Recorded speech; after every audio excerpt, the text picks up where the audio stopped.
கள நிலவரம் எப்படி இருக்குன்னு நினைக்கிறீங்க தமிழகத்தில்?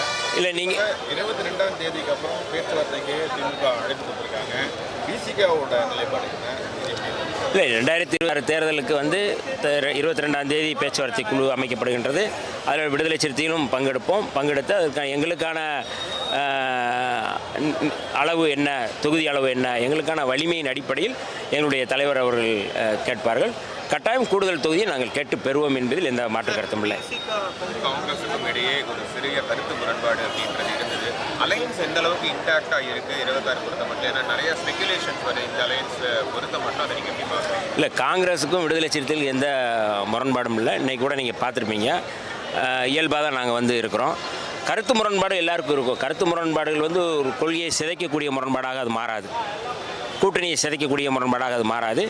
26 தேர்தலில் எல்லோரும் இணைந்து, அதான் முதலமைச்சர் சொன்னது போல், இது தமிழ்நாட்டுக்கும் டெல்லிக்குமான போட்டி. டெல்லியை ஆதரிப்பவர்கள் ஒரு அணியாகவும் தமிழ்நாட்டை ஆதரிப்பவர்கள் ஒரு அணியாகவும் இருக்கிறோம். ஆகவே கட்டாயம் தமிழ்நாட்டுடைய உரிமைகளை, தமிழ்நாட்டுடைய அடையாளத்தை, தமிழ்நாட்டுடைய அந்த உரிமையை மீட்டெடுக்கின்ற வகையில் இந்த தேர்தலை நாங்கள் வெல்வோம். நீங்கள் வந்து ஒரு விமர்சனம் வச்சுருந்தீங்க.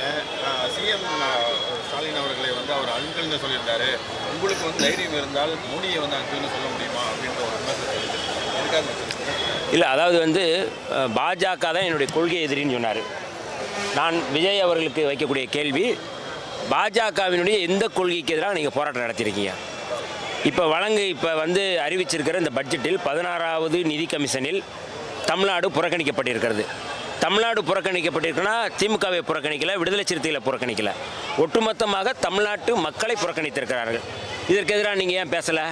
இதற்கு எதிராக நீங்கள் மோடி அங்கிள் ஏன் கூப்பிட முடியலை? அப்போ நீங்கள் பிரதானமாக வந்து எப்படி செயல்படுகிறீர்கள் என்றால், திமுகவுக்கு எதிராக நீங்கள் செயல்படுகிறீர்களே தவிர பாஜகவுக்கு எதிராக இல்லை. அப்படி என்றால் பாஜகவால் இயக்கப்படுகின்ற ஒருவராகத்தான் வந்து விஜய் இருக்கிறார். பாஜகவால் முன்னெடுக்கப்படுகின்ற அல்லது இந்த விளையாட்டு இந்த பிளே கிரவுண்டில் வந்து ஒரு விளையாட்டு வீரராக விஜய் இறக்கி விடப்பட்டிருக்கிறார். விஜய்க்கு டிவி தாவாக்கு இடப்படைய வாக்குகள் வந்து பாஜகவுக்கு இல்லை, வாக்குகளை பிரிப்பதற்காக மட்டும், ஸ்பாய்லராக மட்டும்தான் அவர் இறக்கி விடப்பட்டிருக்கிறார். அவரால் 2026 தேர்தலில் கட்டாயம் அவர் நினைப்பது நடக்காது. அதுக்கு பிறகு அவர் நடிக்க போவார். ஜனநாயகன் வந்த பிறகு அது தொடரும் என்பதில் எந்த மாற்று கருத்தும் இல்லை.